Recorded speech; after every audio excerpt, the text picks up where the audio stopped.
ഓണൊക്കെ ആവാറായി വീടിനെ മൊത്തം കുളിപ്പിക്കേണ്ട സമയമായിട്ടുണ്ടല്ലേ. അപ്പോൾ ഇന്ന് വീട്ടിൽ വേറെ ആരും ഇല്ലാത്തതുകൊണ്ട് തന്നെ ഒരു ചേച്ചിനെ നമ്മൾ വേറെ വെച്ചിട്ടുണ്ടായിരുന്നു ഒന്ന് സഹായിക്കാൻ വേണ്ടിയിട്ട്. ആ ചേച്ചിയുടെ കൂടെ ഞാനും നിന്നിട്ടുണ്ടായിരുന്നു കേട്ടോ. അപ്പോൾ തെക്കേ മുറി എപ്പോഴും അങ്ങനെയാണല്ലോ. അപ്പോൾ ഈ കട്ടിലൊന്ന് തിരിച്ച് ഇപ്പുറത്തേക്ക് തിരിച്ചിടണം എന്നുണ്ടായിരുന്നു.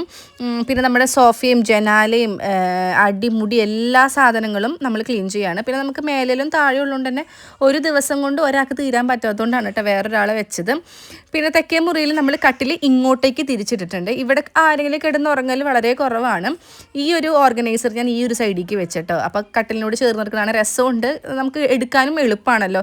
പാറുവിൻ്റെയും പിള്ളേരുടെയും യൂണിഫോം സാധനങ്ങളൊക്കെയാണ്. പിന്നെ വെക്കേഷൻ ആകുമ്പോൾ നമ്മൾ ബാഗിനെ കുളിപ്പിക്കേണ്ട ഒരു ആവശ്യമുണ്ട്. അപ്പോൾ ബാഗൊക്കെ അത് അലക്കാൻ എടുത്തിട്ടുണ്ട്. ബെഡ്ഷീറ്റൊക്കെ വിരിച്ച് എനിക്ക് ഈ ബെഡ്ഷീറ്റ് മാറ്റാൻ തോന്നുന്നില്ല, അതുകൊണ്ട് ഞാൻ വേറെ ഇട്ടില്ല, ഞാൻ അത് തന്നെയാണ് ഇട്ടത്. അപ്പോൾ തെക്കേ മുറി സെറ്റ്. പിന്നെ നമ്മുടെ മേലയിൽ ഹാളിൽ ഒരുപാട് സാധനങ്ങൾ ക്ലീൻ ചെയ്യാനുണ്ടായിരുന്നു.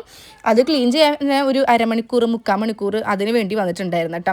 പിന്നെ ഞാൻ അമ്മയുടെ റൂമിലേക്ക് ഒരു അലമാര മേടിച്ചിട്ടുണ്ടായിരുന്നു. കുറേ നാളായി പറയുന്നു അമ്മയ്ക്ക് ഒരു അലമാരി വേണം എന്നുള്ളത്.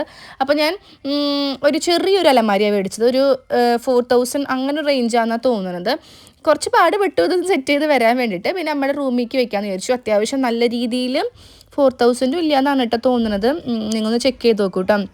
നല്ല രീതിയിൽ സ്പേസ് ഉണ്ട്, നമുക്ക് താക്കോലൊക്കെ വരുന്നുണ്ട്. സേഫായിട്ട് അവിടെ കട്ടിലിൻ്റെ സൈഡിൽ തന്നെ എടുത്ത് വെച്ചിട്ടുണ്ട് കേട്ടോ. പിന്നെ മഞ്ഞ ബെഡ്ഷീറ്റ് വേണമെന്ന് കുറച്ച് ദിവസമായി പറയുന്നു. മഞ്ഞ ബെഡ്ഷീറ്റ് നോക്കി നല്ലൊരു ബെഡ്ഷീറ്റ് മേടിച്ചത്, പക്ഷെ മഞ്ഞല്ല ഒരു ഗോൾഡൻ ടച്ചൊക്കെ ഇതിന് വരുന്നുണ്ട് കേട്ടോ. പില്ലോസൊക്കെ ഉള്ള നല്ലൊരു ബെഡ്ഷീറ്റ് എനിക്ക് ഭയങ്കര ഇഷ്ടപ്പെട്ടു. ഇതെനിക്ക് എൻ്റെ റൂമിലേക്കും മേടിക്കണം. നിങ്ങൾക്കറിയാലോ ഞാനൊരു ബെഡ്ഷീറ്റ് ഭ്രാന്തിയാണ്. അപ്പോൾ ഒരു സൈഡിൽ ഈ ഒരു ഓർഗനൈസറും ഒരു സൈഡിൽ ഈ ഒരു അലമാരയും അമ്മ ലാസ്റ്റ് വന്നിട്ട് അപ്രൂവൽ തന്നിട്ടുണ്ട്.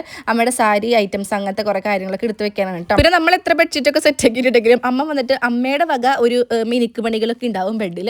തിരിച്ച് ഞാൻ തെക്കേ മുറി വന്ന് നോക്കിയപ്പോൾ ഞാനിപ്പോൾ വൃത്തിയാക്കി പോയ എൻ്റെ തെക്കേ മുറിയുടെ കോലം നിങ്ങൾ കണ്ടോ, ഇവർ കാണിച്ചു വെച്ചിരിക്കുന്നത്. പാറു കണ്ടില്ല കേട്ടോ, പക്ഷെ പാറുനും കൂടിയാണ് എൻ്റെ ചീത്ത കേട്ടത്. അപ്പോൾ പാറുന് ഭയങ്കര വിഷമമായി. ഒന്നാമത് നല്ലോണം കഷ്ടപ്പെട്ടിട്ടാണ് ഈ റൂം ഇങ്ങനെ നല്ല, എനിക്ക് ഒരു ദിവസമെങ്കിലും ഒന്ന് വൃത്തിക്ക് കിടക്കണം എന്നുള്ളൂ. അപ്പോഴത്തേനും പാറുമോൾ അത് വൃത്തിയാക്കിയിട്ട് അപ്പോൾ ഞാൻ കുറച്ച് സോറി പറഞ്ഞു, അവളെയും ഞാൻ ചീത്ത പറഞ്ഞു.